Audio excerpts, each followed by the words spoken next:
Jadi hadirat yang dirahmati Allah Subhanahu wa taala, di antara penyakit hati yang berbahaya adalah sombongan. Sombong ini penyakit yang sangat berbahaya karena inilah penyakit yang menimpa iblis sehingga tidak mau sujud kepada Adam. Aba wastakbar wa kana minal kafirin. Waktu Allah menyuruh iblis sujud kepada Adam, iblis tidak mau. Kata Allah, fasajadu, para malaikat suruhnya sujud, illa iblis. Iblis tidak mau. Kenapa? Aba wastakbar, dia enggan dan dia sombong. Fakana minal kafirin, maka dia termasuk dari golongan yang kafir kepada Allah Subhanahu wa taala. Dan Nabi SAW telah mengingatkan, ya, la yadkhulul jannata man kana fi qalbihi mithqalu dzarratin min kibr. Tidak masuk surga seorang dalam hatinya ada penyakit kesombongan meskipun sebesar zarrah. Zarrah itu apa ya, Bapak dan Ibu yang rahmatillah subhanahu wa taala? Zarrah itu banyak tafsiran, disebutkan oleh Ibnu Hajar dalam Fathul Bari, disebutkan oleh Qurtubi dalam tafsirnya. Tapi di antara makna zarrah adalah semut kecil. Semut itu sudah kecil, apalagi anak semut yang masih kecil, ya. Kalau kita ambil semut kecil, kita letakkan di timbangan, hampir-hampir tidak ada beratnya, saking ringannya. Seakan-akan Nabi berkata, kalau kau punya kesombongan sekecil semut kecil ini, kau tidak masuk surga, kata Nabi SAW. Di antara makna zarrah adalah kalau seorang menepukkan tangannya di pasir, kemudian dia bersihkan, tersisa berbagai butir-butir di telapak tangannya. Nah, kalau diambil satu butir tersebut, itu namanya zarrah. Ini kalau kita letakkan satu butir tersebut di timbangan, tidak ada beratnya, saking ringannya, seakan-akan tidak ada beratnya. Nah, kalau kamu punya kesombongan sebesar itu, kau juga tidak masuk surga, ya. Demikian juga di antara makna zarrah, kalau seorang membuka horden, kemudian ada cahaya masuk, lantas ada butiran-butiran kecil. Nah, kalau kita ambil itu namanya zarrah dalam bahasa Arab. Kalau kita letakkan di timbangan, hampir-hampir tidak ada beratnya. Nah, kalau kamu punya kesombongan sebesar itu, berbahaya. Ya, ini penyakit hati yang sangat berbahaya, kesombongan. Ini penyakitnya iblis, ini penyakitnya Abu Jahal, ini penyakitnya Abu Lahab, ya. Ini penyakitnya orang Yahudi, bahaya penyakit sombong ini. Ya, makanya Allah mengatakan tentang neraka jahanam, fabi'sa maswal mutakabbirin. Kata Allah, neraka adalah seburuk-buruk tempat bagi orang yang sombong, bagi orang yang sombong. Nah, sombong ini, ya, banyak sebabnya. Ada orang sombong karena dunia dan ada orang sombong karena agama. Harta bisa menjadikan orang sombong, merasa tinggi, merasa hebat. Harta, jabatan bisa bikin orang sombong, ya. Kemewahan bisa bikin orang sombong, ya. Ya, kemewahan bisa bikin orang sombong, ya. Pangkat bisa bikin orang sombong. Saya dulu punya kawan, sekarang dia sudah pensiun. Dulu dia adalah kepala polisi di Masjid Nabawi, ya, kepala polisi di Masjid Nabawi, ya. Orang yang sangat baik, ya. Dia cerita, kata dia, Firanda, kalau saya pulang dari masjid masih pakai lengkap, masih penuh bintang-bintang, kemudian banyak gelar-gelar di sini. Terkadang kalau saya pergi ke Bakola itu kios, saya beli terkadang nggak usah bayar, kata penjual, nggak usah bayar Pak, nggak usah bayar. Kenapa? Karena banyak apa? Bintang di kejora di baju saya, banyak. Kadang kalau saya beli sesuatu, saya lagi ngantri, saya didahulukan. Jadi terkadang orang mau tidak sombong, jadi sombong dengan sendirinya.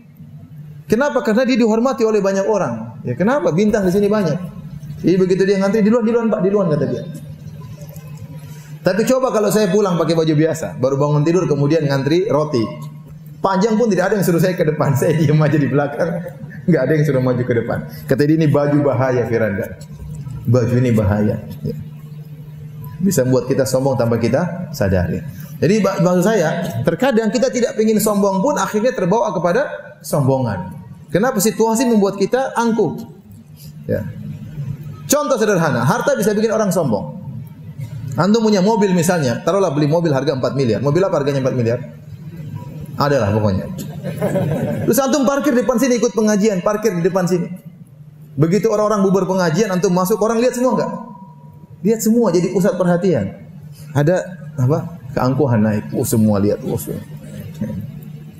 Luar biasa, ya. Itu kita tidak ingin sombong, jadi sombong dengan apa? Sendirinya. Coba kalau antum naik sepeda.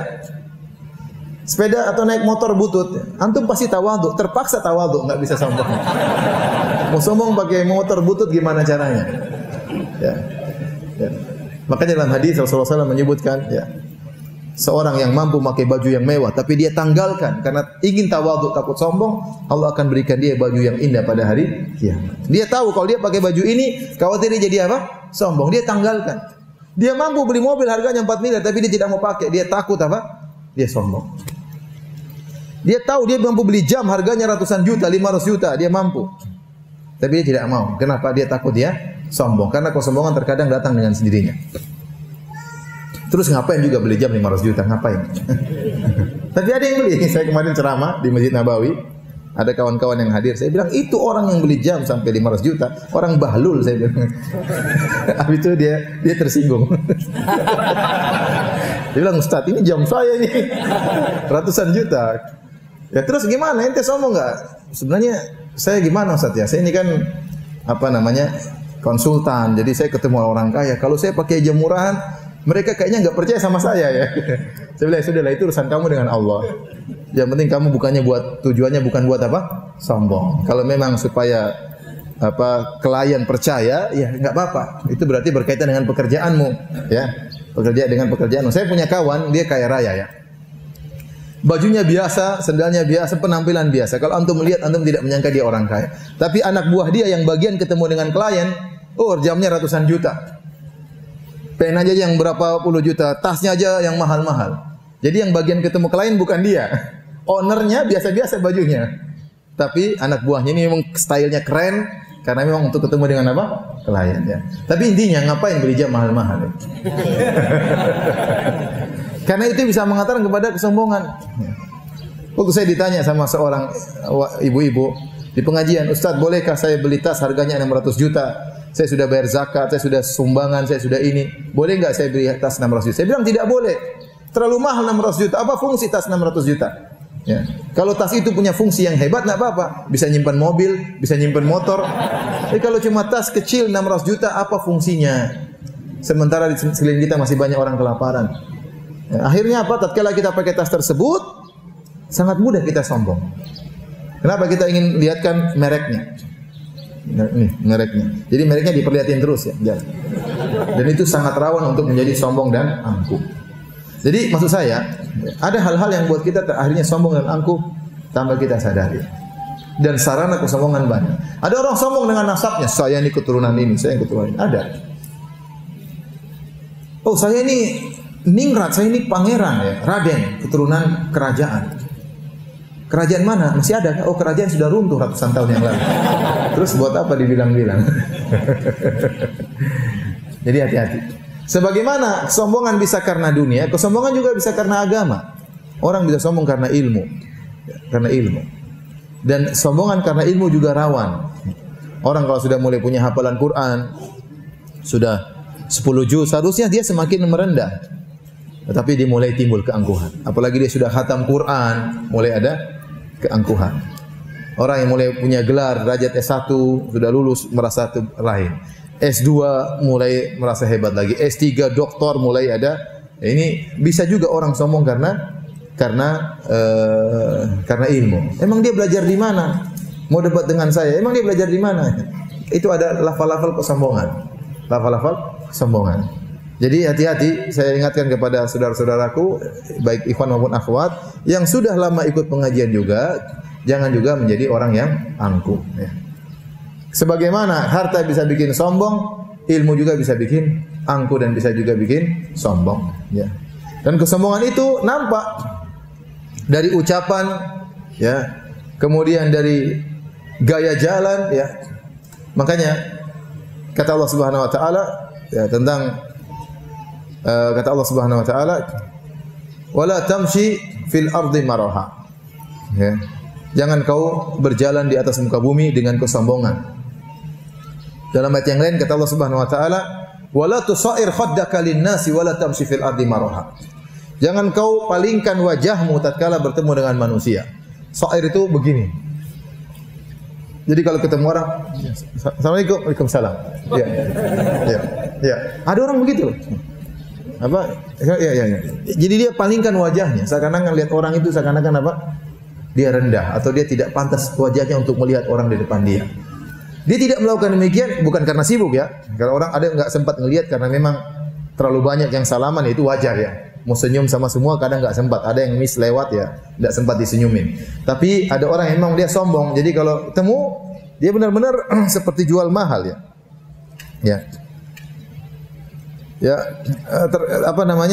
Makanya Nabi SAW mengatakan di antara kebakhilan seorang tidak beri salam kepada orang lainnya. Padahal salam kan tidak bayar, cuma dia tidak mau nyalamin orang ya.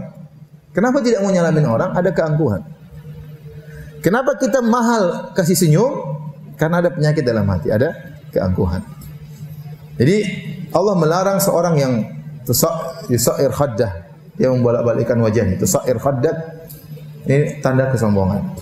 Kata Allah, wala tamshi fil ardi maraha, dan jangan kau berjalan ke atas bumi dengan kesombongan. Cara jalan juga bisa menunjukkan apa? Kesombongan. Cara ngomong juga bisa menunjukkan apa? Kesombongan ya. Ini tanda orang ini sombong.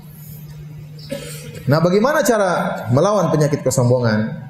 Maka kita harus sadar bahwasanya sama seperti kita melawan ujub, bahwasanya segala kelebihan yang Allah berikan kepada kita ini Allah berikan untuk kita syukuri, bukan kita sombongkan. Semua kelebihan yang Allah berikan kepada kita adalah untuk kita syukuri, bukan untuk kita sombongkan. Antum diberi kelebihan ketampanan, jangan jadikan sombongan dengan ketampanan tersebut. Ukhti yang diberi kecantikan oleh Allah, jangan jadikan kecantikan tersebut sebagai sarana untuk sombong dan angkuh, tapi untuk bersyukur kepada Allah Subhanahu wa taala. Anda yang diberi jabatan oleh Allah Subhanahu wa taala, maka jangan sombong dengan jabatan tersebut, tapi itulah amanah dari Allah, ujian dari Allah Subhanahu wa taala untuk Anda syukuri ya. Makanya Allah mengatakan, wala tamshi fil ardi maraha, janganlah kau berjalan sombong di atas muka bumi. Innaka lan takhriqal arda wa lan tablughal jibala tula. Sungguhnya kau tidak bisa menembus bumi dan kau tidak bisa setinggi gunung. Kau tidak bisa setinggi gunung. Ini obat yang kedua, yaitu kau harus sadar bahwasanya kenapa kau sombong. Orang seperti kamu ini di dunia ini banyak. Dulu waktu saya belum ke Universitas Madinah, waktu itu saya sudah mulai dakwah sebelum saya ke Madinah. Mulai saya ngisi pengajian, mulai saya banyak baca buku. Terkadang ditimpa dengan penyakit-penyakit seperti ini. Begitu saya sampai di Madinah, saya sekolah dari berbagai macam mancanegara, di kelas lihat orang hebat-hebat, rata-rata hafal Quran. Saya merasa diri saya sangat kecil. Baru saya tahu ternyata orang pintar tuh banyak. Jadi kalau orang cuma di lokal, dia merasa dia hebat. Begitu dia interlokal, baru dia tahu ternyata yang seperti dia banyak sekali. Terus ngapain ente sombong, ngapain ente angkuh? Subhanallah, teman-teman saya luar biasa hafalnya. Bukan cuma Quran mereka hafal, syair-syair Arab mereka juga hafal. Bahkan mereka bisa bikin syair-syair langsung. Ini orang di mana belajarnya? Pikiran saya seperti itu ya. Cuma banyak di antara mereka tidak bisa berdakwah. Tidak seperti tanah air Indonesia. Kita ilmu pas-pasan, kita mudah berdakwah sana sini. Beneran. Mereka di sana banyak pintar-pintar, enggak bisa dikekang oleh pemerintah di sana, enggak bisa. Teman-teman saya dokter-dokter banyak nganggur, enggak bisa apa-apa. Kita yang ilmu pas-pasan, alhamdulillah ceramah di sana sini, alhamdulillah mudah. Ya terkadang diusir-usir biasa lah, itu variasi kehidupan. Ya, dilarang-larang biasalah. Mereka tidak bisa gerak, sehingga ilmu yang mereka pelajari sampai 15 tahun terkadang tidak bisa bermanfaat. Ya. Tapi setelah saya masuk situ, saya lihat ternyata banyak orang yang cerdas ya. Sampai ada kawan saya, Firanda, ente hafal Quran? Saya belum bisa. Terus ente gimana? Saya bukan Quran. Ibnu Katsir pun saya insya Allah hafalin. Bukan cuma Qurannya, tafsirnya pun dia kuasai karena dia sudah baca berulang-ulang ya. Jadi dari situ kita melihat luar biasa. Ada yang qiraat sab'ah, bukan cuma satu qiraat, dia kuasai 7 qiraat. Luar biasa ya. Jadi banyak orang-orang hebat ya. Ya. Kadang saya lihat di Masjid Nabawi ada orang setoran hafalan, syekhnya dengar setoran. Yang setor langsung 4 orang, subhanallah. Semuanya ngaji. Satu ngaji jadi dengar. Oh, kamu salah katanya bro. Oh, kamu salah. Gimana dia dengar 4-4-nya? Saya juga heran. Tapi Allah kasih kemampuan, dia bisa langsung memperbaiki 4 orang langsung setoran bareng-bareng. Itu gimana caranya? Tapi benar. Jadi kalau ada muridnya yang salah, dia langsung apa? Tegur. Konsentrasinya bagaimana coba? Ya. Kita saja istri 1 berat, apalagi istri 4 konsentrasi. Konsentrasinya bagaimana? Jadi maksud saya luar biasa. Jadi banyak orang-orang hebat. Tatkala kita lihat banyak orang-orang hebat, baru kita sadar kita ini enggak ada apa-apanya. Kita enggak ada apa-apanya. Ya. Terkadang seorang dia baru sedekah 500 juta dia merasa hebat. Dia perlu kenal dengan orang yang bersedekah langsung 10 miliar. Yang langsung 7 miliar. Dan itu ada orang seperti begitu. Sehingga dia tahu bosnya dia tidak ada apa-apanya. Ya. Jadi Allah mengisyaratkan, kata Allah, innaka lan takhriqal arda wa lan tablughal jibala tula. Jangan kau sombong. Kau tidak hebat daripada yang lain. Kau tidak bisa menembus bumi dan kau tidak bisa tinggimu setinggi gunung. Artinya apa? Kalau kau tingginya setinggi gunung, mungkin boleh kau sombong, mungkin ada sebab kesombongan. Kenapa kau lain sendiri? Semua orang kecil-kecil kau lihat ya. Karena kau tinggi-tinggi gunung. Tapi coba kau berkaca, tinggimu paling 1,6, itu masih alhamdulillah. Ada yang 1,5, ada yang lebih rendah daripada itu, taruhlah 2 meter, itu pun kecil orang tingginya 2 meter. Ya. Kalau dari angkasa luar sudah enggak kelihatan. Kalau tembok besar Cina masih kelihatan. Ente kecil kayak gitu dari pesawat sudah tidak kelihatan. Terus ente merasa besar, merasa angkuh. Ya. Kalau kau mati cuma 1,5 meter kali 2 meter bikin kuburan, selesai. Kalau kau mati pun enggak ada masalah, yang seperti kamu masih banyak. Ya. Yang seperti kamu masih banyak. Mungkin kau hidup ini bikin masalah banyak orang. Mending kau mati aja. Jadi kalau kita renungkan seperti itu, kita tidak akan sombong. Dia akan sombong. Kemudian di antara hal yang tadi kita melihat orang lain, kita mengakui kelebihan orang lain. Terkadang orang sombong kenapa? Dia merasa dirinya satu-satunya yang hebat dalam hal ini.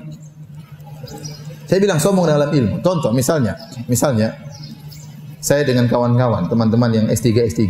Saya S3 di bidang akidah. Mungkin saya sering belajar tentang akidah ya, tidak seperti teman-teman yang lain. Tapi waktu saya ketemu teman saya S3 dalam bidang hadis, saya tahu saya kecil di hadapan dia. Dia pakar dalam ilmu hadis yang saya sudah belajar S1 saya khusus hadis, tapi masih S1. Sementara teman saya S2 dan S3 tentang rawi-rawi, tentang penyakit-penyakit hadis, saya tidak bisa seperti dia. Tatkala saya mengakui kelebihan dia, maka saya ngapain sombong? Dia punya kelebihan yang saya tidak miliki. Saya lihat lagi sama ustaz yang lain, yang doktor dalam bidang muamalah.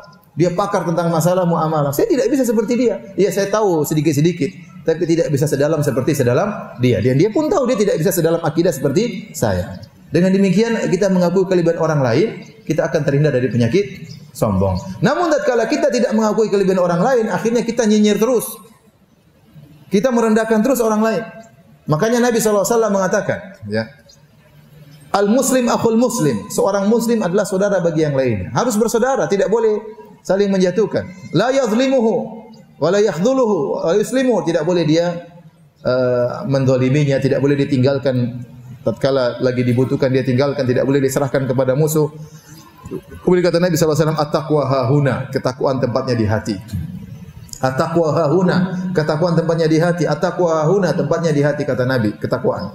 Bihasbi imri'in minasyarri an yahkira akhahul muslim. Kata Nabi, cukuplah seorang dikatakan melakukan keburukan tatkala dia merendahkan saudaranya. Ya akhi, kenapa ente merendahkan saudara ente? Karena ada kesombongan dalam diri ente, sehingga anda merendahkan yang lain. Jadi kalau ada orang suka nyinyir, suka merendahkan, itu ada kesombongan dalam hatinya. Ya kalau saudara anda punya kekurangan, nasihati dengan baik-baik. Bukan dengan menghinakan, merendahkan, nyinyir. Orang suka nyinyir itu pasti hatinya ada masalah. Sedikit-sedikit nyinyir, sedikit-sedikit. Nyinyir itu apa bahasa Indonesia? Nyindir ya. Suka merendahkan itu. Seperti itu. Ya. Itu berarti ada penyakit dalam hatinya. Ya. Maka ini diantara obat yang bisa menghilangkan dari kita kesombongan. Kita harus tahu diri bahwasanya segala keberhasilan dari Allah Subhanahu wa taala. Yang seperti kita masih banyak, yang lebih baik daripada kita masih juga lebih banyak. Terus ente sombong buat apa? Ente sombong buat apa? Dan sombong adalah dosa yang besar, bisa menghalangi seorang dari masuk surga Allah Subhanahu wa taala.